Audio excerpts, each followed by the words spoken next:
Hi everyone, welcome back to my channel and welcome to this new series where we explore how music has carried and still carries the voices of justice, resistance, and hope. This is not just a music series. It's about moments in history when words and melodies changed the course of human lives. And there's no better place to begin than with Dr. Martin Luther King's unforgettable speech, "I Have a Dream."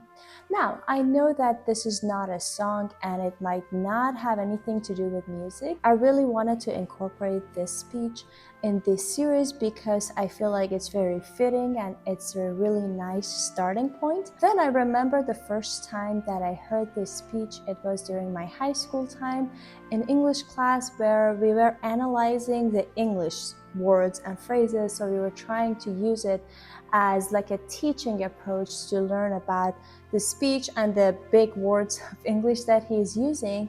And I remember even at the first time, the speech sounded so musical to me. So I thought to myself that would be a good approach for this video, so that way we can still listen to this speech together, but also talk about the musical points of it. I'm gonna put some history facts here and there. I know most of you are probably aware of that, that's why I don't want to repeat that, but some of the facts were new to me, and even if some people are out there that are not aware of, they can use it. So without any further ado, let's go watch this unforgettable and iconic speech together.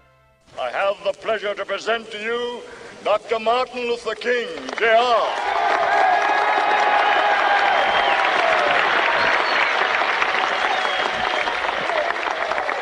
I am happy to join with you today in what will go down in history as the greatest demonstration for freedom in the history of our nation. So just that first sentence, I remember, if you just listen to it, it's like music. It really feels like it's a musical phrase.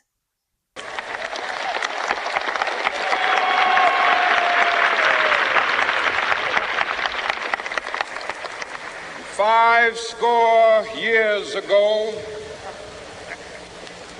a great American in whose symbolic shadow we stand today signed the Emancipation Proclamation. This momentous decree came as a great beacon light of hope to millions of Negro slaves who had been seared in the flames of withering injustice. It came as a joyous daybreak to end the long night of their captivity. But 100 years later, the Negro still is not free. 100 years later, the life of the Negro is still sadly crippled by the manacles of segregation and the chains of discrimination. 100 years later, the Negro lives on a lonely island of poverty. I have a dream that one day this nation will rise up and live out the true meaning of its creed. We hold these truths to be self-evident, that all men are created equal.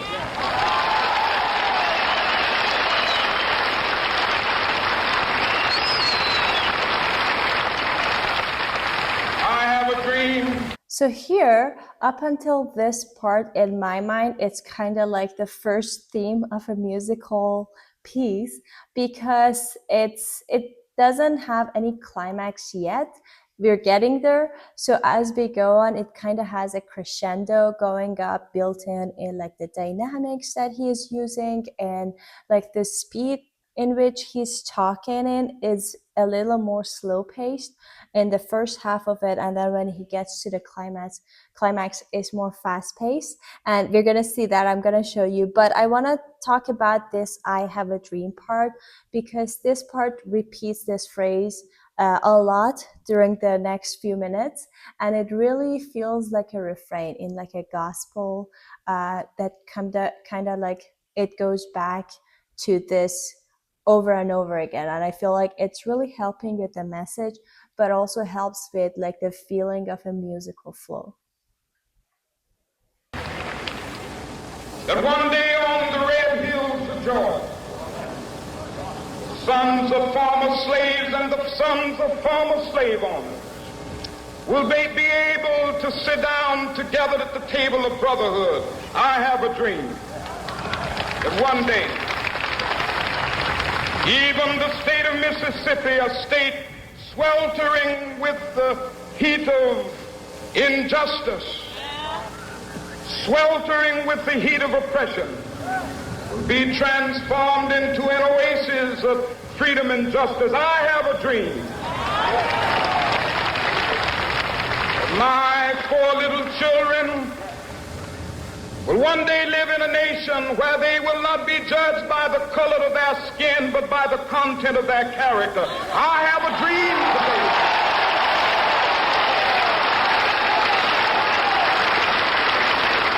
I have a dream that one day, down in Alabama, with its vicious racists, with its governor having his lips dripping with the words of interposition and nullification.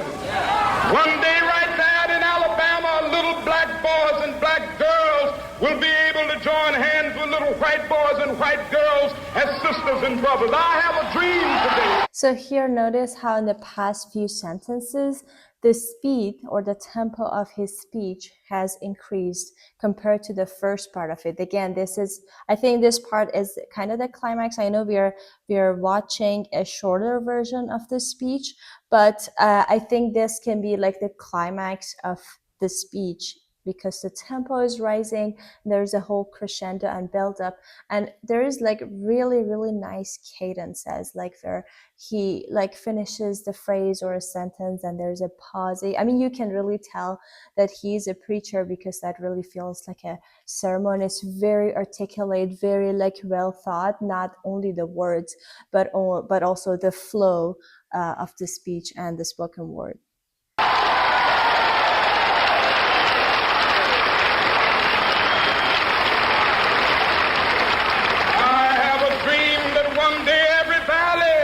Exalted. And every hill and mountain shall be made low, the rough places will be made plain, and the crooked places will be made straight, and the glory of the Lord shall be revealed, and all flesh shall see it together. This is our hope. This is the faith that I go back to the South with. With this faith, we will be able to hew out of the mountain of despair a stone of hope. With this faith, we will be able to transform the jangling discords of our nation into a beautiful symphony of brotherhood. With this faith, we will be able to work together, to pray together, to struggle together, to go to jail together, to stand up for freedom together, knowing that we will be free one day.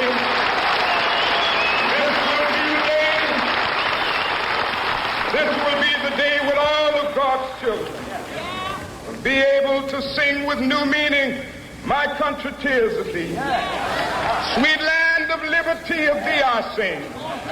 Land where my fathers died, land of the pilgrim's pride. From every mountainside, let freedom ring. And if America is to be a great nation.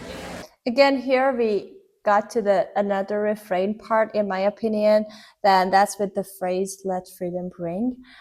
It's funny because it's been years since I actually listened to the whole speech, or like big parts of it like this, like basically since high school.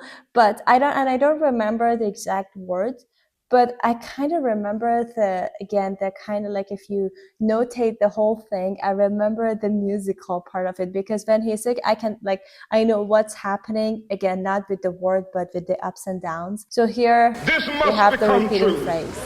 So let freedom ring from the prodigious hilltops of New Hampshire. Let freedom ring from the mighty mountains of New York. Let freedom ring from the heightening Alleghenies of Pennsylvania. Let freedom ring from the snow-capped Rockies of Colorado. Let freedom ring from the curvaceous slopes of California. But not only that, let freedom ring from Stone Mountain of Georgia. Let freedom ring from Lookout Mountain of Tennessee. Let freedom ring from every hill and molehill of Mississippi, from every mountainside. Let freedom ring, and when it happens, when we allow freedom ring, when we let it ring from every village and every hamlet, from every state and every city, we will be able to speed up that day when all of God's children, black men and white men, Jews and Gentiles. I remember like every time that I would, again, because we had to listen to it over and over again to really like write every single phrase that he's saying, and then we would go over the meaning, because like now I don't even remember some of the words meaning today, but I remember like even though like I didn't have any common like history with this, like with this movement, I remember the words giving me goosebumps every single time, especially this last part that I just paused. And again, it's just the feeling just came right back to me, because I don't think it matters. I know the civil rights movement is all about like the discrimination between Black people and white people, but I don't think that speech can just be applied to that. I think it just speaks to the human soul. Like it can be like relatable to any other like discrimination that is happening in every other place in the world. And it's really, I don't know, it's been like almost 60 years or more than 60 years of this speech, and then it's kind of sad that it's still relatable. And then if somebody gave this speech today, like a lot of people can still relate to, because they're facing the same things. And I feel like that's sad. That should not be the case. But it just like the feeling of like getting chills every time, like I can't help it. We will be able to speed up that day when all of God's children, black men and white men, Jews and Gentiles, Protestants and Catholics, will be able to join hands and sing in the words of the old Negro spiritual, free at last, free at last. Thank God Almighty, we are free at last.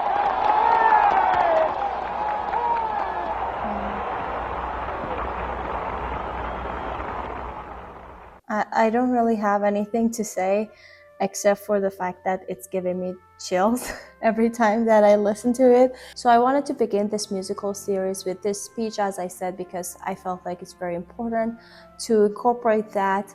And I also feel that it's very musical, but we have 5 more episodes after today's episode, so make sure you come back every day. Tomorrow we're gonna look at Pete Seeger's We Shall Overcome, so again, make sure you come back tomorrow and watch that video as well. Thank you for watching this episode. Please make sure you share your thoughts in the comments. I would be happy to hear from you. And if you like this video, please don't forget to subscribe to my channel and maybe share it with someone else. And I'll see you guys tomorrow with episode 2. And until then, take care. See you. Bye.